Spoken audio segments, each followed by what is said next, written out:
Match the colour in different images. শুধুমাত্র RGB মোডের ক্ষেত্রেই এই কমান্ডটি ব্যবহার করা যাবে। এখানে আমরা যে ইমেজটি লক্ষ্য করতে পারতেছি এবং পিছনে যে ইমেজটি রয়েছে দুটি লেয়ারে রয়েছে। আমরা লেয়ার প্লেট থেকে তা দেখতে পাচ্ছি এবং এই দুটির হিস্টোগ্রাম ও দেখতে পাচ্ছি এবং ইনফো প্লেট থেকে এর ইনফরমেশনগুলো আমরা দেখতে পাচ্ছি।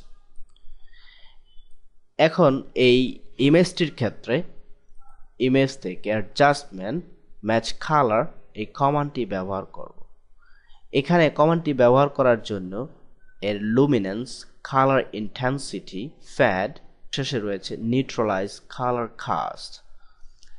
এখানে এই স্লাইডারগুলোকে ব্যবহার করে অ্যাডজাস্ট করে নেব এবং এর নির্দিষ্ট কালার এর পোর্শনটি যদি আমরা পেতে চাই সেক্ষেত্রে এর আইড্রপারের সাহায্যে আমরা কাজটি করতে পারি।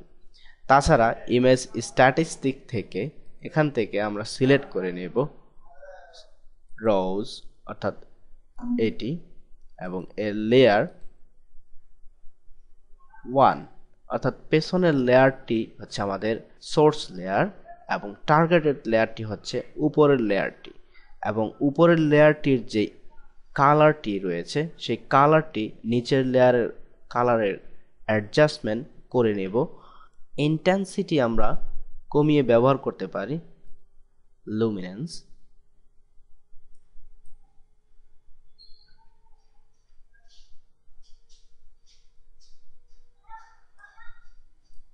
ফেড অথবা এখানে নিউট্রালাইজ এই কালার কাস্ট ব্যবহার করতে পারি। এটি ব্যবহার করে এর ইন্টেন্সিটি, এর লুমিনেন্স এবং ফ্যাড সবকিছুই ব্যবহার করা যাবে। ওকে, এই অবস্থায় মোটামুটি আমাদের কালারটি পেয়েছি। ওকে, এবং এখান থেকে হিস্টোগ্রামের বিভিন্ন ধরনের ইনফরমেশন আমরা লক্ষ্য করতে পারতেছি। এখানে দুটি ইমেজ রয়েছে। ইমেজ অ্যাডজাস্টমেন্ট আমরা টার্গেট হিসাবে সেট করে নিয়েছি। এখানে যেই ইমেজটি লক্ষ্য করা যাচ্ছে সেটি অর্থাৎ উপরে যেটি দেখা যাচ্ছে এবং পেছনের যে ইমেজটি রয়েছে সেটি হচ্ছে আমাদের সোর্স ইমেজ, যার সাথে এর ম্যাচিংটি হবে লেয়ার 0। আপনারা দেখতে পাচ্ছেন পেছনের যে ইমেজটি রয়েছে তার যে কালার ইন্টেন্সিটি, লুমিনেন্স সেগুলো এখানে আরোপিত হয়েছে। আমরা এর কালার ইন্টেন্সিটি এবং লুমিনেন্সগুলো কমিয়ে ব্যবহার করতে পারি ম্যাচিং এর জন্য।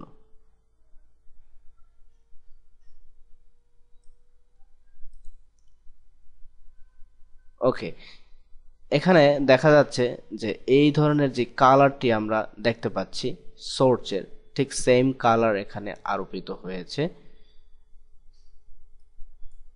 আমরা একে অ্যাডজাস্ট করে নিতে পারি। ওকে, পূর্বের যেই অবস্থাটি রয়েছিল লক্ষ্য করুন এবং এতে হিস্টোগ্রামে আমরা এর ইনফরমেশন লক্ষ্য করতে পারতেছি এবং পরবর্তীতে যেই পরিবর্তনটি আমরা করেছি তাও লক্ষ্য করা যাচ্ছে এবং হিস্টোগ্রাম থেকে এর কালার রেঞ্জগুলো দেখা যাচ্ছে।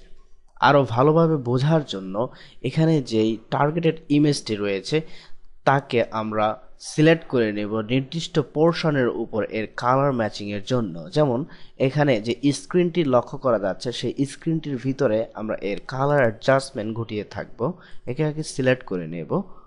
এখানে ম্যাজিক ওয়ান্ডের সাহায্যে আমরা একে সিলেক্ট করতেছি।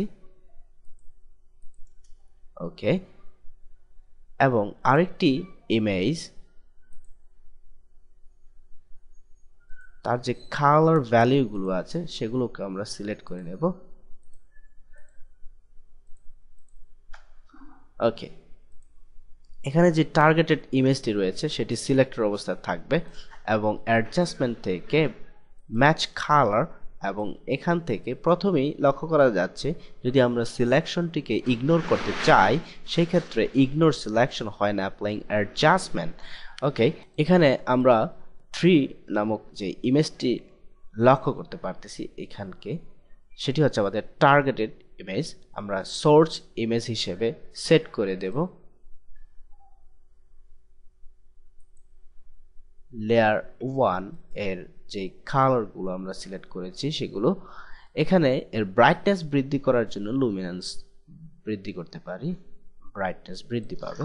এখানে আমরা কালার ইন্টেন্সিটি কমাতে পারি এবং বাড়াতে পারি। কালার ইন্টেন্সিটি 200 হচ্ছে এর সর্বোচ্চ মান এবং কালার লুমিনেন্স হচ্ছে সর্বোচ্চ মান 200, এর মান 1 থেকে শুরু করে আমরা এর অ্যাডজাস্টমেন্ট ঘটিয়ে নিউট্রালাইজ করতে পারি। নিউট্রালাইজ করলে এর যে কালারগুলো আমরা দেখতে পাচ্ছি সে অটোমেটিক্যালি অ্যাডজাস্ট করে নেবে এর পিক্সেলগুলোতে। ফেড ব্যবহার করতে পারি এর কালার লুমিনেন্স, কালার ইন্টেন্সিটি এর অ্যাডজাস্টমেন্ট তৈরি করার জন্য।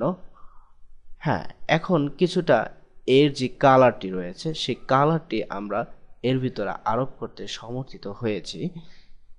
যদি আমরা ফুললি ইগনোর করতে চাই এর যেই সিলেকশনটি রয়েছে, তাহলে আমরা ignore selection when applying adjustment ব্যবহার করতে পারি।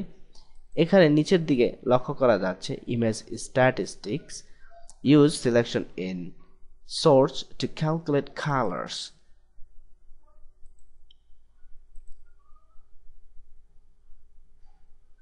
অর্থাৎ আমরা দুটির যে কোনো একটি ব্যবহার করলে হবে না। এখানে যেহেতু সিলেকশন দুটি রয়েছে, আমাদের দুটি ব্যবহার করতে হবে। টোটাল যেই সেটিংগুলো আমরা এখানে ব্যবহার করতেছি তা ইচ্ছা করলে সেভ স্ট্যাটিস্টিক্স হিসেবে সেভ করে রাখতে পারি, যার এক্সটেনশন হচ্ছে STA, এবং পরবর্তীতে লোড স্ট্যাটিস্টিক্স হিসেবেও ব্যবহার করতে পারি। সেম ইফেক্ট এবং same luminance, slider information, colour intensity value এবং ফেড ভ্যালু। সর্বশেষে আমরা ওকে করে চলে আসব। যদি আমাদের এটি পছন্দ না হয় এই সেটিংসটি, তাহলে অল্টার প্রেস করে রিসেট বাটনে ক্লিক করে রিসেট করে নিয়ে আবার এটিকে আমরা অ্যাডজাস্ট করে ব্যবহার করব।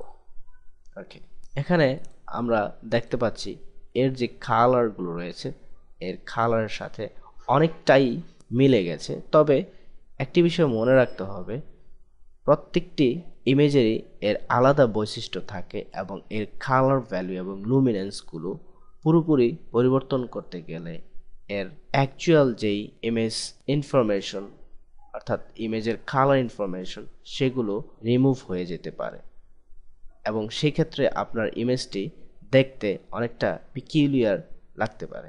তাই আমরা এর সর্বাধিক মান ব্যবহার না করে এর কাছাকাছি মানটি ব্যবহার করে কালার ম্যাচিংগুলো ঘটিয়ে থাকবো।